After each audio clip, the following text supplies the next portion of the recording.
그 김진성이라는 분이 이재명 변호사와 적대적 위치에 있었던, 그러다 보니까 간절하게 증언을 부탁을 해야 했고 기억을 되살려서 증언을 끌어내야만 했던 상황이기 때문에 그런 그 특수성이 있어서 전화해서 좀 증언도 해달라고 부탁도 하고 그렇지 않는 사례이긴 하지만은 이게 위증의 요구는 결코 아니라는 거. 어렸을 때부터 지금까지 자란 모든 과정에 대해서 진실 게임처럼 다 진실을 얘기해야 합니까? 옛날에 어느 누구를 짝사랑했던 거, 어린애 때 뭐 빵 하나 훔쳐먹은 거, 공직 업무와 상관도 없는 이런 내용에 대해서 그 진실 게임에 빠지면은 다 처벌을 받는 이런 경우가 생길 수 있는 이런 문제가 있기 때문에 언젠가는 근본적으로 손볼 필요는 있다는 생각은 가지고는 있지만 당일방침이거나 뭐 법률위원회에서 검토한 사안이거나 그건 아니라는 점을 말씀드리고 싶습니다. 의원 어제 판결은 굉장히 논리적이고 엄격한 정밀한 판결을 했기 때문에 그건 깨질 수가 없는 판결입니다. 일단 오늘 장르만 여의도 사태는 정 프로가 가장 큰 문제인 것 같습니다. 그런 것 같습니다. 난 너무 싸우는 걸 좋아해. 왜 이렇게 좋아해? 아니 앞에서 말도 안 되게 지금 너무 많이 막 소리를 질렀는데 사회자가 그걸 너무 너무 좋아해. 너무 구경하고 있습니다. 그게 너무 문제입니다. 그리고 이제 좀 반성하도록 하겠습니다. 근데 그런 게 좀 재밌지 않아? 나만 재밌어요? 근데 저는 이건 취향 차이인 것 같아요. 저 그래요? 싸우는 건 좋은데 그 약간 쟁점을 놓고 싸우면 오케이인데 목소리 높다고 서로 싸우면 너무 힘들잖아요. 듣고 있기가. 난 그것도 너무 좋아. 너무 좋아해. 제가 좀 반성할 부분인 것 같습니다. 이래서 구독자가 안 느는 모양입니다. 아니, 서정욱 천사론 나왔어요 지금. 구관이 명관이다. 싸움 말리면서도 막 너무 속으로 안 말려 계속. 죄송합니다 여러분. 자 오늘 장관 인터뷰에 함께해 주실 분 소개해드리겠습니다. 더불어민주당의 법률위원장이시죠. 법에 관해 굉장히 또 해박한 이분과 함께하겠습니다. 박균택 의원님 어서 오십시오. 예, 안녕하십니까. 박균택입니다. 반갑습니다. 네, 반갑습니다. 자 그리고 최윤경 기자가 함께해 주시고요. 네, 안녕하십니까. 오늘 뭐 두 분 싸울 건 없죠? 그럼요. 싸울 게 있으면 너무 좋을 텐데. 나 싸우는 건 싫은데 남 싸우는 게 너무 좋아. 큰일입니다 정말. 큰일입니다. 정서에 상당한 문제가 있어요 지금.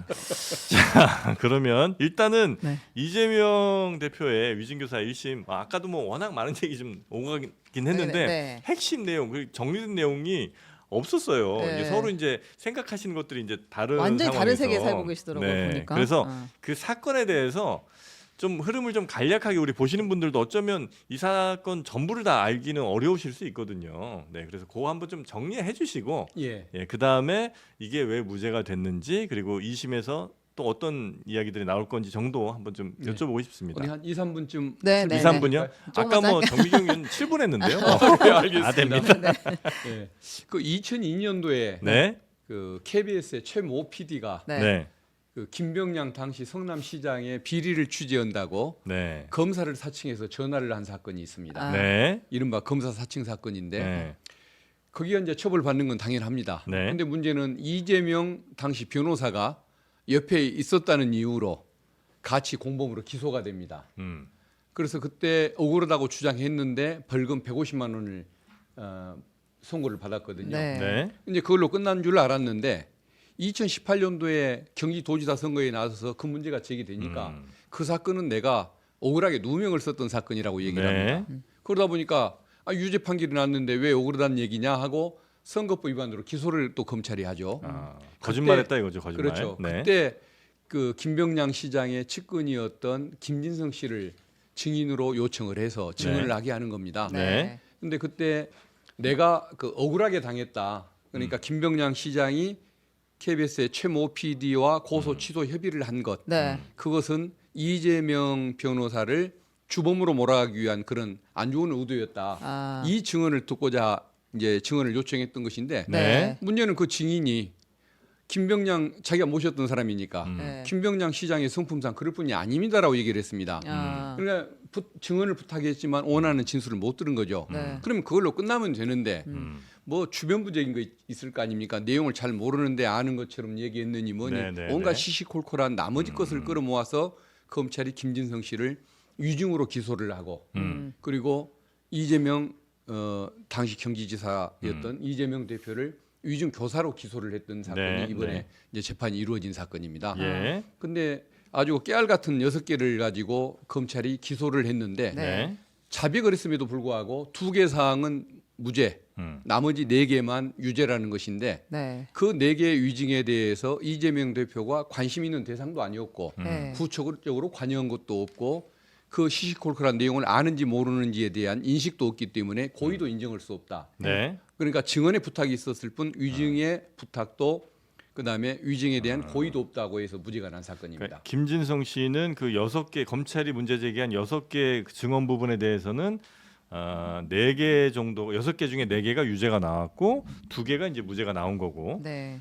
그 결론적으로 이제 유죄가 된 거죠. 그다음에 이재명 대표에 대해서는 이 사람의 그러니까 증언을 뭐 부탁한 사실은 있으나 이 사람이 위증하도록 고의를 갖고 뭔가를 한 건 아니란 말씀이신 거죠? 예, 그렇습니다. 네. 그래서 이재명 대표는 이제 무죄가 선고가 됐습니다. 위증교사 혐의에 대해서.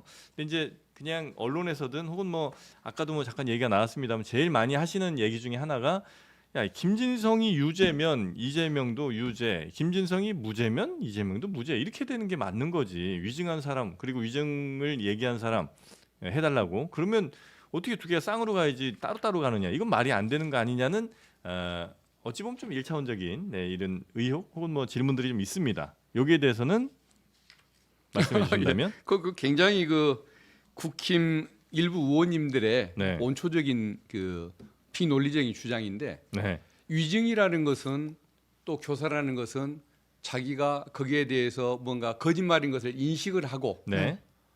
그거 기억에 반하는 진술을 할 때 위증죄가 그게 이제 성립합니다. 위증이고 네. 근데 사람마다 그러니까 네. 증언을 한 사람과 증언을 부탁한 사람이 경험했던 내용과 인식할 수 있는 범위가 서로 다르기 때문에 이 사람이 거짓말을 하는지 안 하는지 부탁한 네. 사람은 모를 수가 있는 영역이 있는 거 아닙니까? 네. 그러니까 그 증언자는 거짓말을 설령했더라도 네. 부탁한 사람은 그게 그 거짓말인지를 모를 수가 있는 그런 것들이죠. 음. 예. 기억에 반하는 진술을 해야만 위증죄니까요. 참고로 네. 말씀드리자면 검사 경험이 있으시죠? 예. 검사 생활 몇 년 정도 하셨죠? 25년 했습니다. 아, 그래요? 아니 예. 높은 분이라니까요. 이거 오래 하셨다. 네, 오래 했어요. 네. 아, 오래 하셨어. 그럼 거의 뭐 사실상 아직 검사물이 안 빠졌다고 봐야 되는 건 아닐까요? 검사물이 원래 없었습니다. 원래 예, 25년 빠질 물이 없습니다. 25년 했지만 예. 아, 그래요? 네. 그래서 이제 아까 이제 나온 얘기 조금 이제 더 보태서 좀 여쭤보자면 그러면 김진성이라는 사람이 위증을 해서 이제 벌을 받았잖아요. 김진성이 위증을 왜 했냐? 그리고 김진성이 자기에도 도움되지 않는 것을 위증할 이유가 뭐가 있겠느냐? 누군가의 부탁 내지는 하여튼 뭘 받고 위증을 했겠지. 그리고 그 위증한 이익이 위증을 해서 얻을 수 있는 이익이 무엇이냐? 이재명 대표의 무죄, 이재명 대표의 판결에 유리하게 적용되는 것. 이거 말고 위증을 해서 무슨 이익이 있냐는 거예요. 맞습니까? 예, 일단은 네. 그 증언은 누군가가 부탁하니까 수많은 사람이 증인으로 나가는 거 아니겠습니까? 네. 증인으로 나갔고 증언을 했다는 거 가지고 문제 삼을 수는 없겠죠. 네. 그러나 그 내용이 위증인지 아닌지는 사실 알 수가 없는 내용입니다. 네. 김진성 씨만이 경험했던 내용들입니다. 네.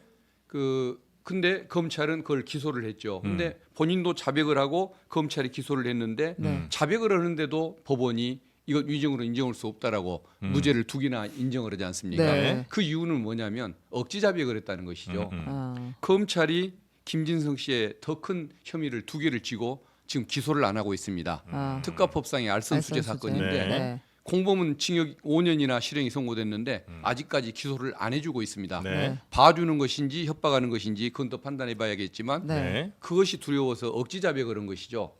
그러다 보니까 자백을 했는데도 불구하고 판사가 네가 자백하니까 인정을 하겠는데 이 2개는 논리적으로 유증일 수가 없는 내용이다라고 해서 2개를 빼버릴 정도로 이례적인 판결이 일어난 거죠. 그래서 위증을 왜 했느냐? 네. 위증으로 기소를 왜 기소당하는 상황을 만들었냐? 이것은 검찰과 김진성 씨 사이의 문제지 이재명 대표가 거기에 대해서 책임질 영역은 아닙니다. 왜 그러냐면 네. 아까 핵심적인 내용 빼놓고 나머지 이런 주변부적인 것에 대해서는 이재명 대표는 증언을 할 것인지 여부에 대한 관심도 없었고 네. 부탁을 하지도 않았고 네. 거기에 대해서 거짓말 여부를 판단하는 지위에 있지도 않았기 때문에 네. 위증에 대한 책임하고는 전혀 정말 거리가 먼 그런 네. 입장에 있는 것입니다. 근데 그 재판부가 판단을 할 때 김진성 씨가 처한 지금 알선 수재로 기소를 안 하고 검찰이 대기하고 있다. 뭐 의원님 협박 혹은 회유라고 얘기하셨는데 그런 약점이 잡혀 있다라는 것도 고려 대상에 포함을 했나요?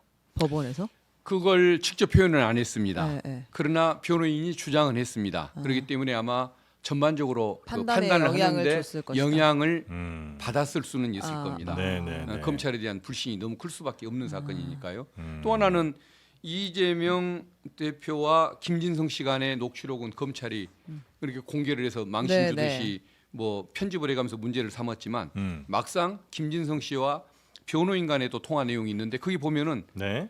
그 정말 자연스럽게 모든 걸 얘기를 하고 이재명 경기지사의 영향력과 상관없이 사실관계를 굉장히 상세하게 얘기하는 내용이 나오거든요. 네. 그 녹취록도 계속 숨겼다가 뒤늦게 변호인이 문제 제기를 하니까 뒤늦게 이것을 제출할 정도로 숨기고 조작하는 이런 행태가 있었던 겁니다. 그런 전반적인 불신도 영향을 줬겠죠. 네. 근데 이 사건의 특이점이 하나만 더 여쭤볼게요. 네. 그 변론 요지서를 보내주었다. 이재명 대표가 텔레그램으로 보내줬다. 그 다음에 이제 증언 관련한 자료도 또 이렇게 보내줬다고 하잖아요. 그렇게 일반적으로 누군가에게 증언을 요청할 때 변론 요지서가 이러니까 참 봐라 이렇게 보내주고 증언 관련 내용 보내주면 그거를 위증 교사라고 압박을 느낄 수 있지 않나 상대가. 근데 검사들이 보통 그런 경우에는 이거는 바로 위증 교사다 이렇게 얘기를 하던데. 증언을 부탁을 하는데 네.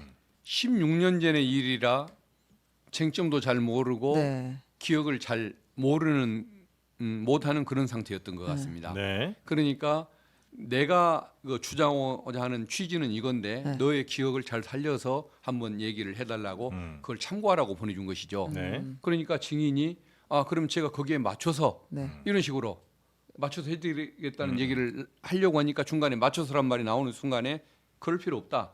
네가 안 본 거 이런 거 얘기할 필요 없고 네. 경험한 것만 얘기해 주면 된다라고 얘기를 했거든요. 그게 녹취록에 나와 있습니다. 검찰은 네. 그 부분도 노출을 안 시켰지만 그 얘기는 결국은 증언을 부탁하는 것이고 네. 쟁점에 대한 기억을 해달라고 요구하는 것이지 네. 유증을 해달라고 부탁하는 것이 아닌 것이 분명하지 않습니까? 뭐 좀 아까 출연한 정미경 정미경 최고위원 같은 경우 이런 얘기를 하던데 어쨌든 증인은 법정에서 볼 때 그쪽 업계 말로 손타지 않아야 된다. 즉 순수하게 혹은 뭐 오염되지 않는 누구로부터 이렇게 부탁을 받거나 아니면 누가 뭐 자료를 주거나 이래서는 안 된다는 얘기를 하더라고요. 그러면 다른 사건의 다른 변호인들도 증인이나 뭐 이런 사람들에 대해서 그런 뭐 기억이 잘 나지 않는 경우를 대비해서 이런 변론 요지서 같은 거를 좀 보내주고 그다음에 읽어보라고 한다든지 아니면 한번 잘 생각해보라고 하는 이런 일들을 하는 게 일반적인 일이에요? 아니면 자주 있는 일은 아닙니까? 그렇게 흔한 일은 아닐 겁니다. 근데 왜 이 일은 네. 그런 일이 일어났냐면 네. 그 김진성이라는 분이 이재명 변호사와 적대적 위치에 있었던 경쟁 관계에 있었고 또 고발을 받았고 그 고발 때문에 처벌을 받았던 적대적 관계에 있는 것이거든요. 이재명 그 경기지사에 대한 감정이 좋을 수가 없는 인물인 겁니다. 네. 그러다 보니까 간절하게 그 증언을 부탁을 해야 했고 그리고 그 당시에 있었던 그 명백하게 그냥 겉으로 드러나지 않는 내면의 그 상황들 있지 않습니까? 자기들끼리 협의를 하고 분위기 돌아가는 것을 파악했던 그 내용 이런 것들을 기억을 되살려서 증언을 끌어내야만 했던 상황이기 때문에 그런 그 특수성이 있어서 전화해서 좀 증언 좀 해달라고 부탁도 하고 이런 쟁점에 대해서 그때 이런 문제가 있었던 것이 아니냐고 설명도 하고 저 변론 요지서도 한번 의견서를 보낼 테니까 한번 좀 보고서 기억을 한번 상기하는데 도움을 받아봐라라고 얘기는 했고 대신 거기에 맞춰서 하겠다는 얘기는 절대 그러면 안 된다고 차단까지 했고 그런 것이기 때문에 흔치 않는 사례이긴 하지만은 네. 이게 위증의 요구는 결코 아니라는 것, 특수한 배경이 있어서 그렇다는 것, 이 점을 말씀드리고 싶습니다. 반대쪽 얘기 하나만 더 여쭤보겠습니다. 예. 그러면 앞으로 재판이 있을 때 변호사가 그 증인에게 이런 거 보내주고 위증해달라는 건 절대 아닙니다. 사실대로만 말씀해 주시고 한번 잘 읽어보시고 그냥 기억나는 대로만 말씀해 주세요. 이렇게 얘기하면 어쩌면 증인 입장에서는 이게 상당한 부담으로 올 수는 있잖아요. 이런 것들을 앞으로 그럼 처벌할 수 없다라고 한다면 이게 재판이 혹은 뭐 증인에게서 나오는 그 증언들에 얼마나 우리가 또 신뢰를 할 수가 있겠느냐 이런 얘기 하시는 분도 있는 것 같습니다. 변론 요지서를 보내줬어도 처벌 안 했으니까 앞으로 다른 사안도 괜찮다 네. 이런 의미는 아니죠. 또 변론 요소를 설령 보내주지 않더라도 네. 위증을 요구하면 그것은 위증 교사죄로 처벌을 받아야 하는 것이고 변론 요지서를 또 보내주면서 위증을 네. 부탁하는 취지로 암시하면서 했었으면 또 그건 위증죄가 되겠죠. 네. 이것은 변론 요지서를 보내줬냐 보내주지 않느냐가 중요한 것이 아니고 네. 위증을 해줄까요라고 뭐 운을 떼는 것까지 막아가면서 그럴 필요가 없다는 것. 네. 그리고 본인이 기억나지 않는다고 얘기했던 것은 따로 그 하지 증언 않아도 증인 된다? 그 신문상에서도 빼려고 변호인이 노력했다는 것. 이런 과정을 전반적으로 살펴서 그랬던 것이지 요지서를 보내냐 안 보내냐가 그렇게 핵심적인 사안은 아니었다는 점 그걸 말씀을 드리고 싶습니다. 아 그래요. 알겠습니다. 예. 다음 저희 질문 해도 될까요? 네. 저는 공직선거법 재판이 진짜 어려웠는데 이게 예. 그러니까 뭐 우리가 김문기 몰랐다는 말은 한 200번쯤 했으니까 그거는 이제 치우고 다시 뒤에서 사실 유죄를 내리는데 이제 가장 큰 역할을 했던 게 백현동 한국식품연구원 부지를 용도 변경했다. 이제 이 얘기인 것 같아요. 이거는 이재명 대표는 당시에 이제 국토부 요구가 있었다, 압박이 있었다라고 얘기했지만 나온 증인들은 한 명도 압박을 받았다고 이야기한 사람이 없었다라는 게 이제 검찰의 주장이고 법원의 판단인 거잖아요. 그래서 이제 허위사실 공표였다는 게 유죄의 증거였는데 이게 항소심에 가면 어떤 식으로 뒤집을 수 있는지 전략을 갖고 계신지 이거를 뒤집지 않으면 협박받았다는 증거가 있거나 뭐 다른 뭐가 새로운 상황이 있지 않으면 그대로 가는 거 아니에요 판단은 어떤 전략을 갖고 계신가요?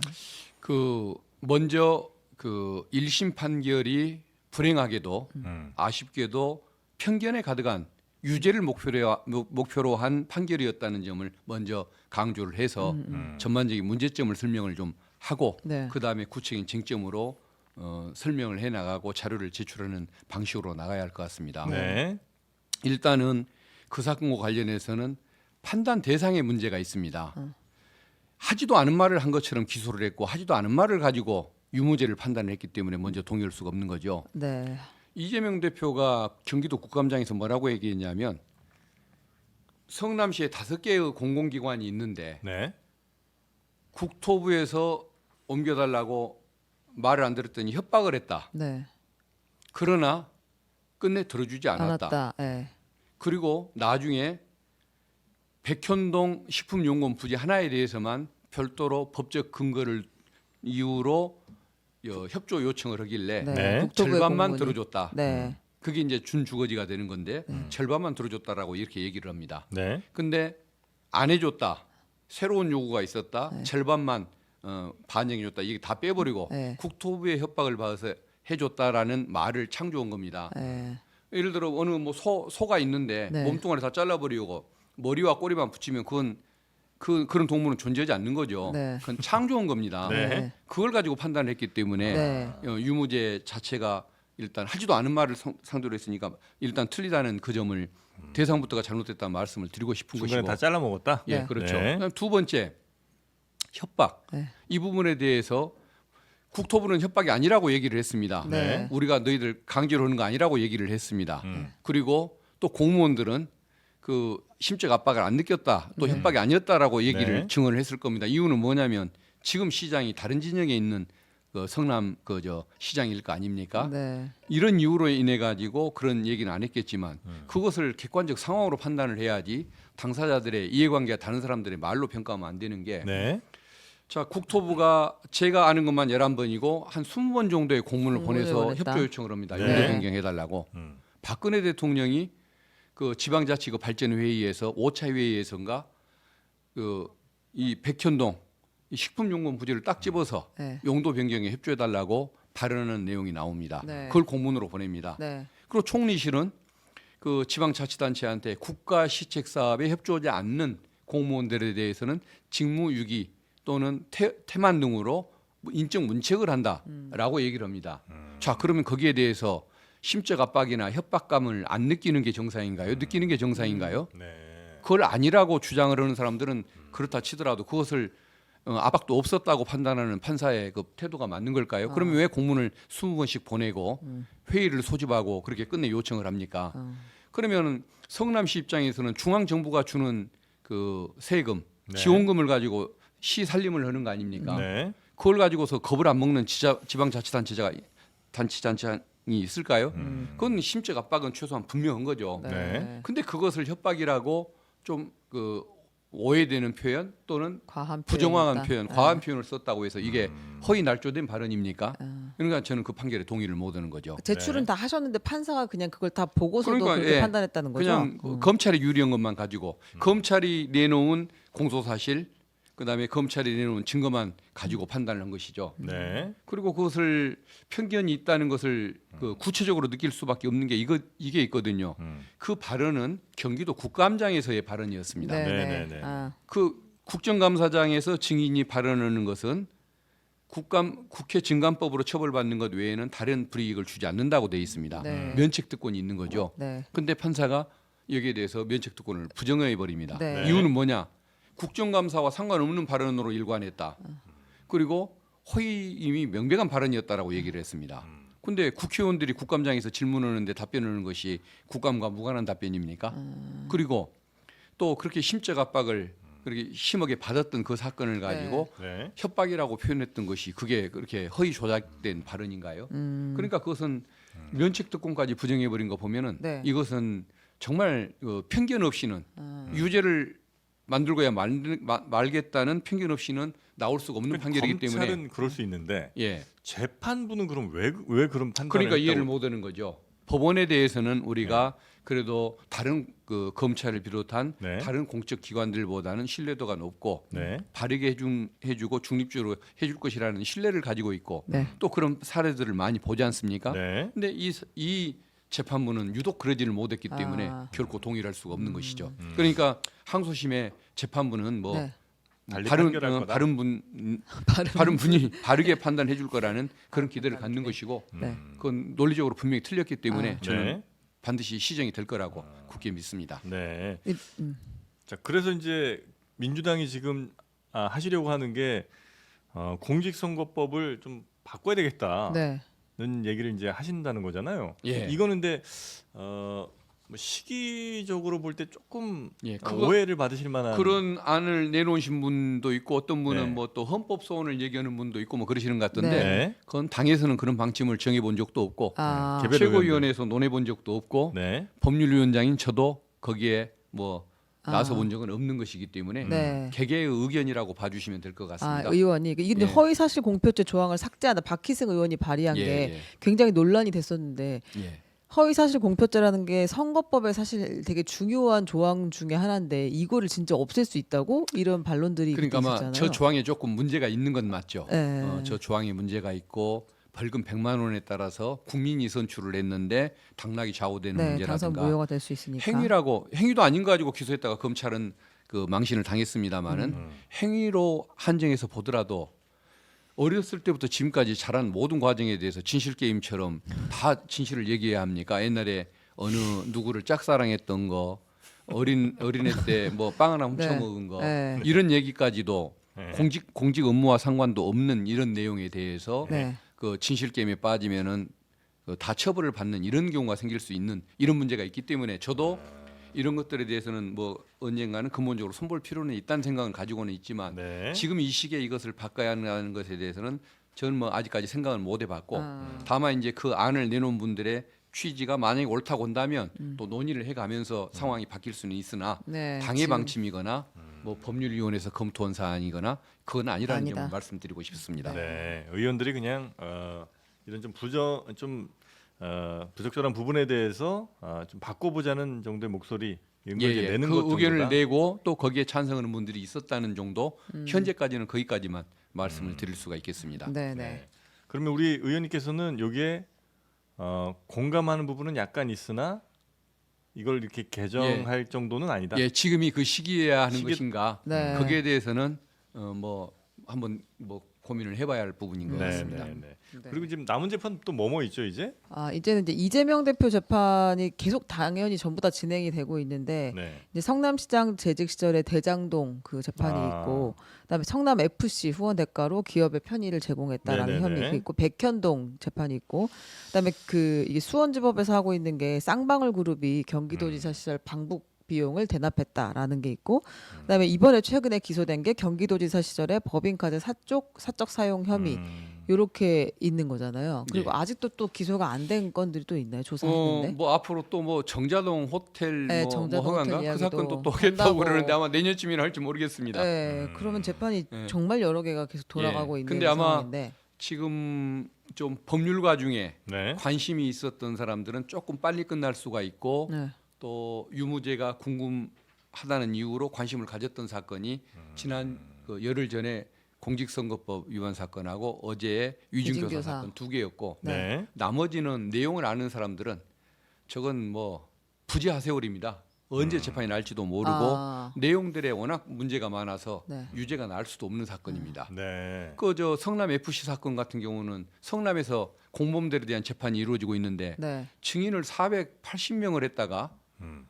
검찰이 신청했다가 너무 많다고 재판부에서 얘기하니까 410명으로인가 줄였다는 거 아닙니까? 네. 아. 저것은 아마 그 당사자들 어디 환갑될 때까지 기다리려고 그런 것 같은데 410명은 수사가- 다 채택이 됐어요, 증인 채택이? 예, 그렇게 알고 있습니다. 그래서 아마 저게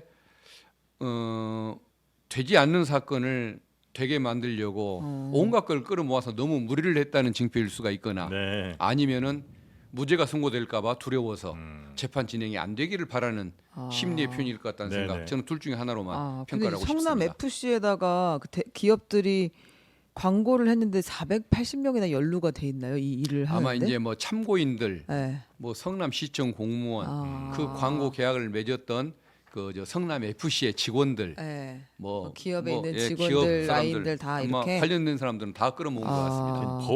법을 이제 잘 몰라서 그렇긴 한데 그러니까 대통령은 소추되지 않잖아요. 예.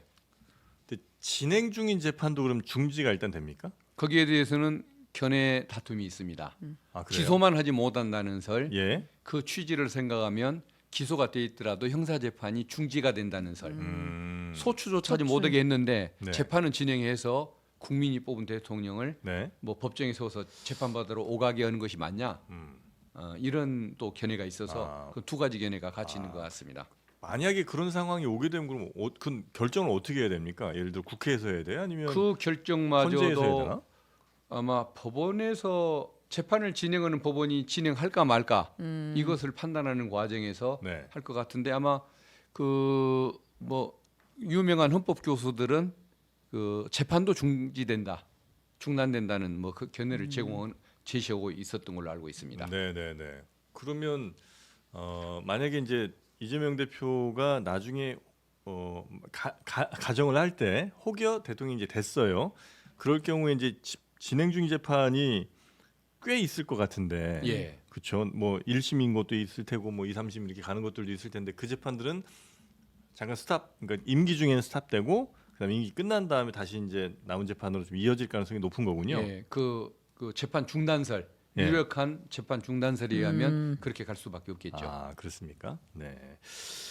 민주당에서는 지금 이번 판결에 그래도 꽤 좀 힘을 좀 얻으셨는 것 같고, 그러나 그럼에도 불구하고 그 선거법이라는 게 다음 출마를 이제 못하게 하는 굉장히 또 제약이 좀 있지 않습니까? 다음뿐 아니라 이대로면 다다음도 아마 피선거권이 10년 박탈이니까. 그렇죠. 벌금이 5년이고 집행유예가 10년이든가요? 아마 뭐 네. 그게 제한이 있는데 실형이 안 나오면. 살펴봤습니다. 거기에 네. 대한 우려를 당연히 뭐 안 하시리라 생각을 하지만 그래도 당연히 재판 결과가 뭐 우리 민주당이 생각할 때는 상식적으로 나올 것이다. 2심, 3심에서 이렇게 생각을 하실 거예요. 그러나 예. 재판이라는 건 어떻게 나올지 아무도 모르는 거 아닙니까? 재판부만 알겠죠. 근데 저는 이제 법원의 그 어떤 그 신뢰, 네, 합리성에 대한 그 신뢰가 예. 기본적으로 있기 때문에 네, 아주 뭐 독특한 뭐 경험을 한번 한 걸 가지고 전체를 평가할 수는 없고 합리적인 아, 재판부에서 저 예. 1심 그러니까 유죄가 나왔던 선거법 그게 재판이 이제 굉장히 독특한 경험이었다. 이례적이고 독특한 네. 경험이었다고. 정말 그러는데. 이례적이고 아. 판결문을 읽어보면 알 수가 있습니다. 아, 예. 그래요? 예.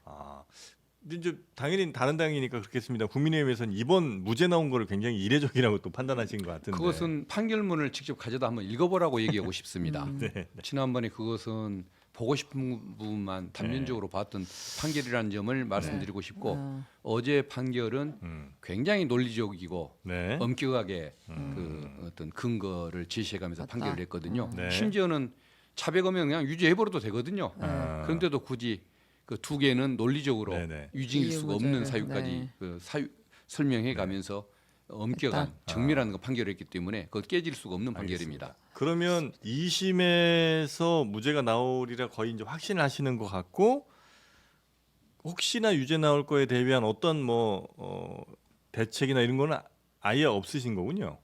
저는 사실 걱정할 필요가 없다는 생각을 하는데 네. 그래도 걱정하는 분들은 그 언론에서 하도 또 뭐 얘기를 하는 것도 있고 네. 뭐 당비 뭐 434억. 선거 보조금 보조금 네. 뭐 440억 얘기가 나오니까 네. 당 차원에서 그래도 대안 그런 좀 있어야 제도에 되는 대한 거 또 아니에요? 연구는 해야 하는 거 아니냐로 네. 얘기하는 분이 있는데 네.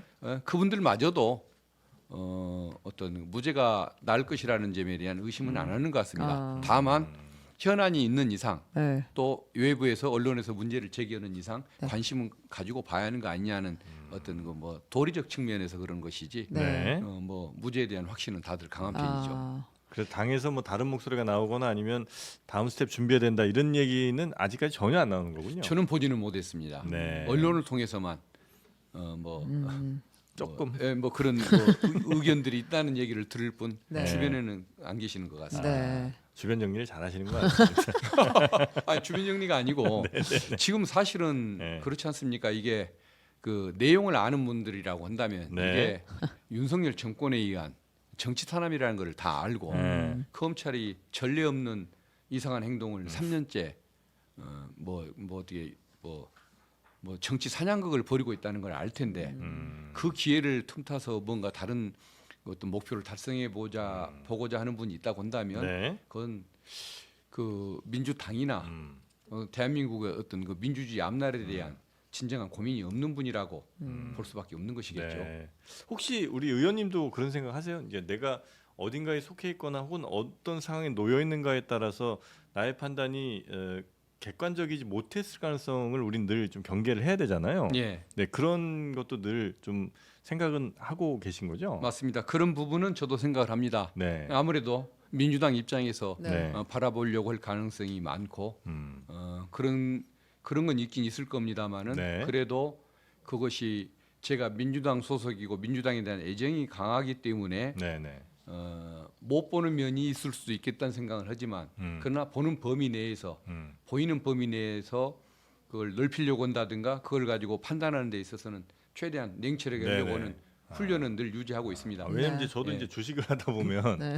내가 산 종목에 대해서 너무 네. 좋은 것만 보이고 예. 반드시 올라갈 것 같고 뭐 이런 느낌이 예. 있거든요. 네. 근데 이제 어떻게 이걸 깰 수 있냐면 내가 만약에 새로 지금 얘를 살까 말까 생각해 보면 네.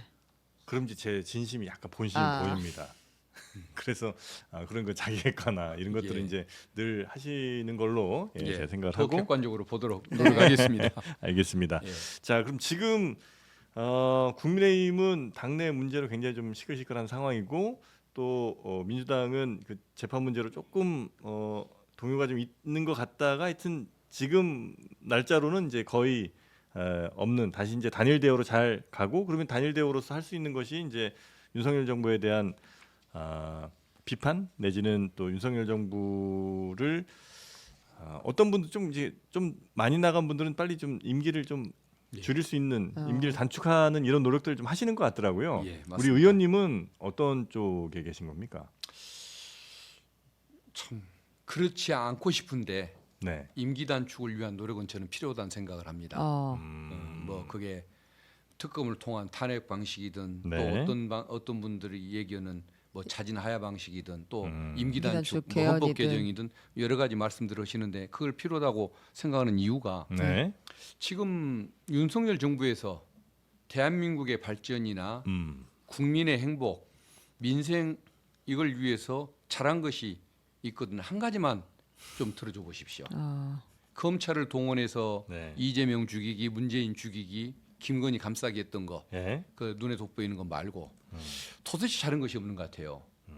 미국을 따라가는 외교는 또 이해를 하겠는데 왜 네. 일본을 저렇게 추종을 합니까?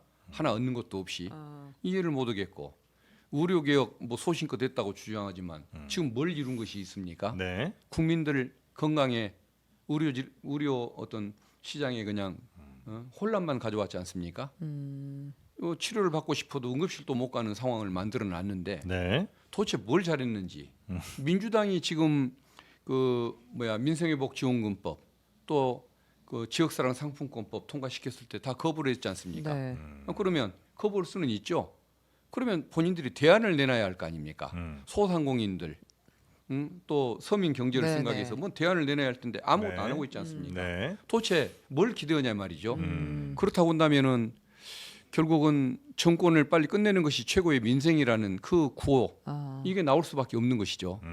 방식에 대한 고민도 좀 있으세요? 그런 것들에 대해서는 저는 뭐 법률가답게 네. 그냥 내려올 일은 없고 네. 헌법 개정은 정말 어려운 문제이기 때문에 네. 결국은 김건희 특검법을 통해서 특검법 문제점들 그 비리들 다 밝히고 네. 그걸 토대로 해서 탄핵을 추진할 간다. 수밖에 없다 입증이 된다고 한다면 네. 그게 제 솔직한 생각입니다.